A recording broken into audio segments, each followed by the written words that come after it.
Hello friends, Heidi here from Rain Country. God is good all the time. And I'm here for my regular Monday This and That vlog where I like to answer a lot of questions that have come in the past week, give you updates on projects I may have going on or announcements on video collaborations that we're doing or whatever it is I feel like talking about. So let's get to the topics of today. And the first thing I wanted to talk about with just a little bit, because I have a lot of videos on this, is just the benefits of having a wood stove. Now, I know for a lot of people who are looking at being a little more self-sufficient or going off grid, you know, this is going to be a common thing you're going to look at, but it's also not something that's feasible for everyone, and I do understand that.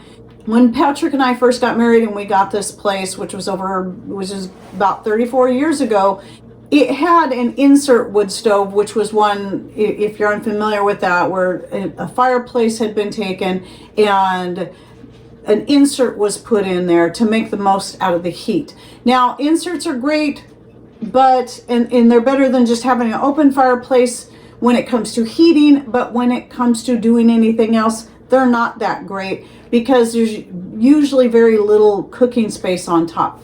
Now, where we're at right now, especially as we started looking at trying to make things a little more self-sufficient, so during our frequent power outages, we could not have to worry so much. So eventually we got rid of the insert and redid everything so we could have a freestanding wood stove in there. And that made all the difference in the world. And I could do so much more with my wood stove, getting far more out of that energy source that was already there and being used to heat the house, but now could be used for drying laundry, dehydrating foods, cooking, and even baking a lot of things. And so I'll be linking down below if you're interested in looking into a wood stove, but like us, maybe you don't have room for a wood cook stove, especially.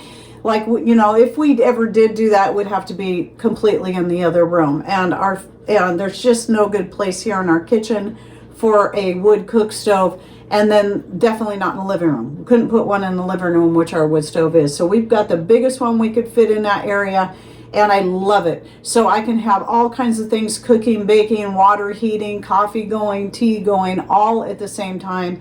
And so I'll be linking to a few videos down below. One is, you know, how to cook on a wood stove top like that, and whatever else I think that you might find helpful when it comes to that. Because maybe like us, you don't have room for a wood cook stove, or you're just trying to find something a little more simple to just add to a little more self-sufficiency for those who are able, because, you know, it is probably one of the most expensive items to get. And not all places now allow wood stoves anymore, so which is really a crime. But anyway, I just wanted to throw that out there. Now let's get on to several different comments and questions I got through this past week that I want to cover. This is in regards to my honey infused garlic video that I just did, and I mentioned using turmeric in there. And so a couple of different people commented on how they heard that you have to have black pepper in order to make turmeric more bioavailable in the body. And while it is true that piperine in black pepper will increase the bioavailability of the turmeric, the curcumin within the body, if you're allergic to black pepper or just don't like it at all, there are other ways. You might be surprised that you really don't even have to think about it when it comes to using turmeric in anything and whether or not you're increasing its bioavailability, because most things you would combine it with will do that. And that's one of those things. In fact, several years ago, I did a video just on that where I covered all these things. But it can simply be heating it or combining it with any kind of fat or any fruit or vegetable or herb that is high in quercetin. A couple of things highest in quercetin are capers and lovage, but also anything like red onions, bell peppers, even other types of hot peppers, which my honey infused garlic has hot peppers in it.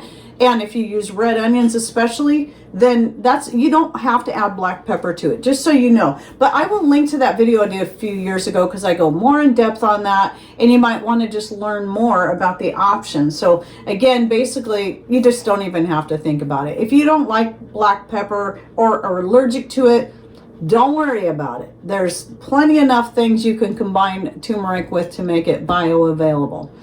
And I'll also link back to my most recent honey infused garlic, because in that video it's my newest one. I was just trying to give you a few more options. It doesn't just have to be honey and garlic. It can be pretty much anything you can imagine that you want to add to it, to just add more benefits or even add better flavor, whatever you want to do. So go check that video out if you haven't seen it yet. And then here I've got some, this I'm gonna have to get to making up some more soon, but I have a video recipe on this. It's my mixed spice blend. This time of the year I use this quite a bit every morning in my coffee, and so it has a lot of great immune boosting, cold and flu fighting spices in there. And plus it just adds a nice kick to my coffee in the morning. You could also add it to your cocoa. And then a couple other questions. This again is in relation to my honey infused garlic, in another video where I show images of the honey. I'll put that clip again here that I get from Azure Standard, and that's the orange blossom honey, where it's got this nice runny consistency, which is really good when you're wanting to mix it with various things.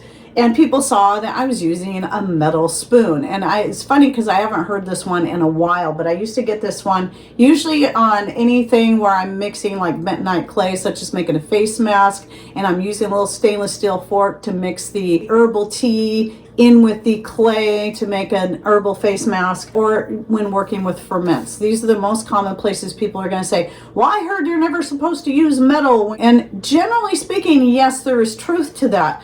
But stainless steel is the one thing you can use when you're working with honey, ferments, bentonite clay, and so on, because it is non-conductive. It's not going to have the same effect on these things that other metals will, especially things like copper and silver that can kill bacteria and even possibly kill the good beneficial bacteria. So this is why you want to use a silver spoon when stirring this stuff, or even aluminum, especially not aluminum, or copper whenever you're working with any of these things, because your raw honey, your ferments, they all have this good beneficial bacteria that you need to stay alive, to not only for the sake of your health, but also for the sake of any ferment that you're trying to do.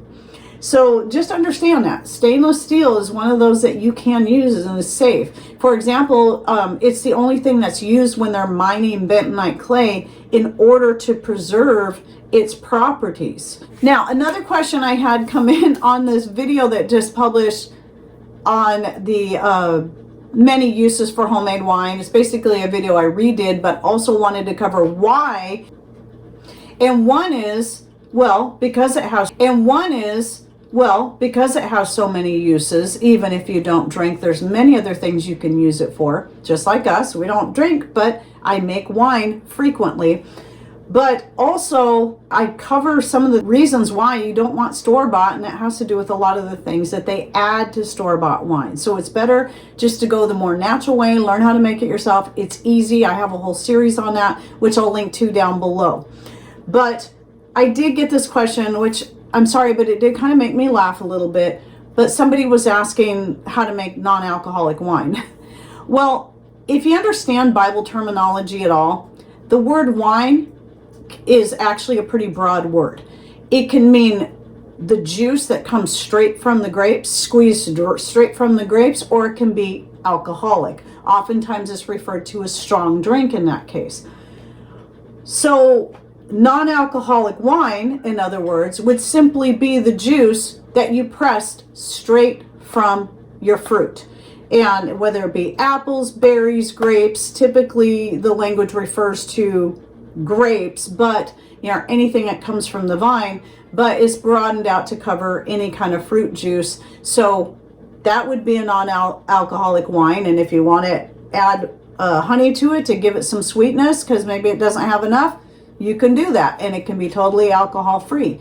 The other version of non-alcoholic wine would be to just make vinegar. Whether it be you take the wine after it's finished and then put a cloth over it in a jar or jug and then let it sit for another 2 to 4 weeks, or you just make vinegar, because basically that's what it is. The whole first 2 weeks of making wine and vinegar are the same. The process is the same. What's happening is the bacteria and yeast are converting the sugars that are in the juice, or the honey, or any sugars that were added to the juice, to alcohol. Then at about the 2-week mark, the oxygen exposure, that's why we put a cloth over our vinegar, is what causes the alcohol to then convert to acetic acid. So if you want vinegar, you got to make sure that that stays exposed to oxygen. If you want it to stay wine, you use an airlock, which allows the gases to escape but prevents the oxygen from getting in. But basically, the beginning process of both is the same. So just understand it. Non-alcoholic wine would simply mean either the fresh juice before fermenting it or allowing it to turn to vinegar. Now I want to bring up my products. So a lot of people, little by little, when I have to go back to an old video and I see my Etsy link in there, I've been removing it because I haven't been on Etsy for, I think, over a year now. But we do still make and sell quite a few of our products. Some things I've had to quit just because of time. But one of the things I do still make is the skin cream, and I have 4 different varieties. But a new thing I'm doing is I'm making the 2-ounce size. So I have 4 ounces, my standard. But what happened was I accidentally ordered some 2-ounce containers. And I thought, well, you know what? Some people, especially since I have a variety of the skin creams, maybe some people just want to try it or they want to try several different ones.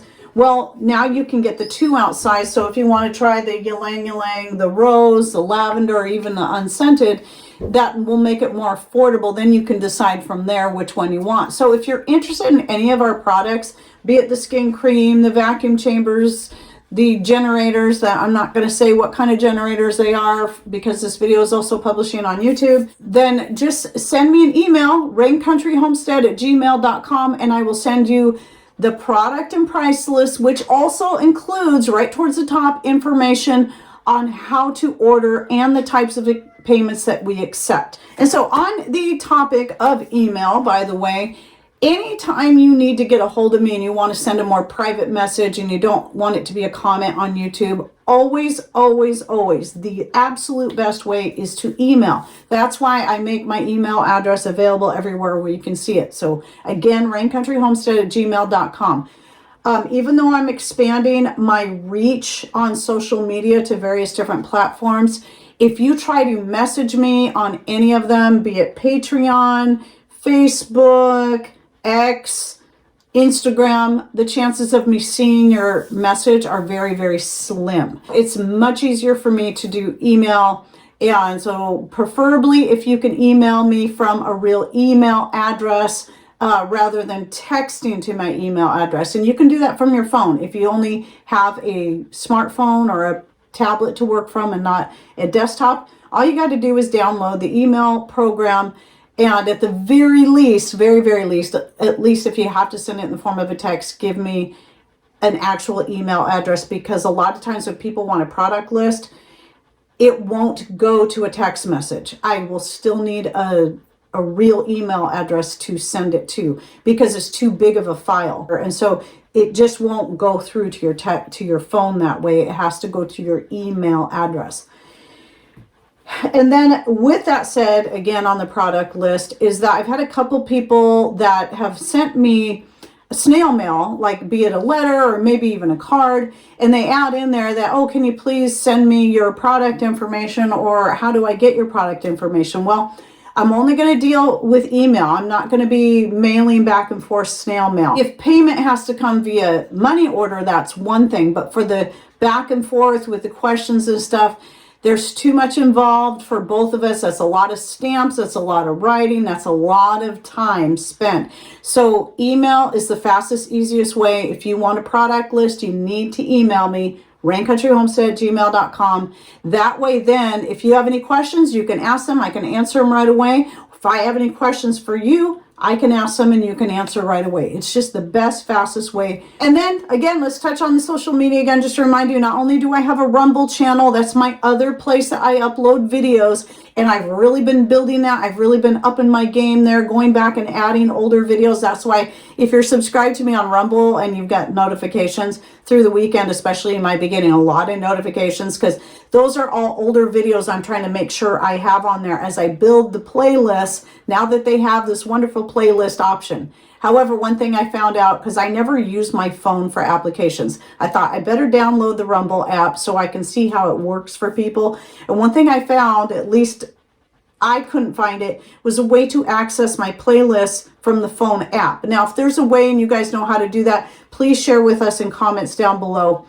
But what I'm going to try to do from now on, for those who want to see, you know, be able to have access to all those playlists from your device, your smart device, be it a phone, a tablet, or whatever, is I'm just going to, from here on out, be putting the link to my Rumble playlist. So you can just go right to that and see all the different playlists, then click on the playlist that you're interested in to find the videos that fall into that category, such as the winemaking one, which I do have a playlist for on Rumble.